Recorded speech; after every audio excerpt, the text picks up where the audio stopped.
Hey, Chris Ferdinandi here with another Vanilla.js quick tip. Let's get into it. The window getComputedStyle method returns the actual computed styles of an element in the browser.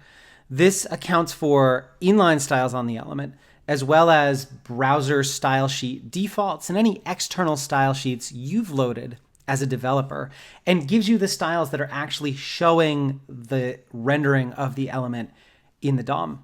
So in this example, I have a sandwich paragraph here, and I'm doing some light styling on it with some CSS. I've got a background color of Rebecca purple and a color of white. And there are some browser defaults there as well. I am going to use the document query selector method to get the element. And then I'm going to pass it into window.getComputedStyle. And that returns back an object of all of the computed styles on that element, which you can access as properties of an object. So I am going to use .backgroundColor to get the background color and .height to get the height.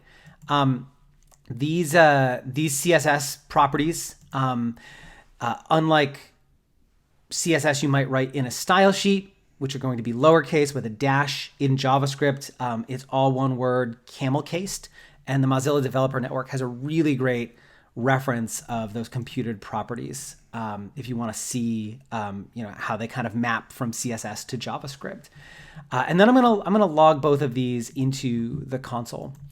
And you can see here, I get back an RGB value for my background color and 18.2857 pixels for my font size, or for my height rather. Now in my my styling here with the background color, I wrote Rebecca purple, but I'm getting back this RGB value, and that's because that's the actual computed color that the browser is translating my named color into to do the rendering. And so you're getting back the literal computed style of that element, not necessarily the thing that's written in the style sheet, which is kind of a little bit of a neat kind of side effect or consideration here. You can also log the entire object. So if you just want to see all of the things that are on an element, you can do that as well, and you're going to get back this really big object with all of the properties on it.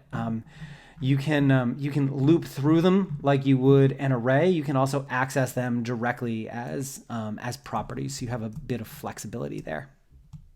If you like this video, please don't forget to like and subscribe, and maybe even share it with someone else who you think might enjoy it. You can also get my daily developer tips newsletter over at gomakethings.com, where every weekday I share a new tip, trick, tool, or Vanilla.js snippet to help you build a simpler and more resilient web. Thanks so much for watching.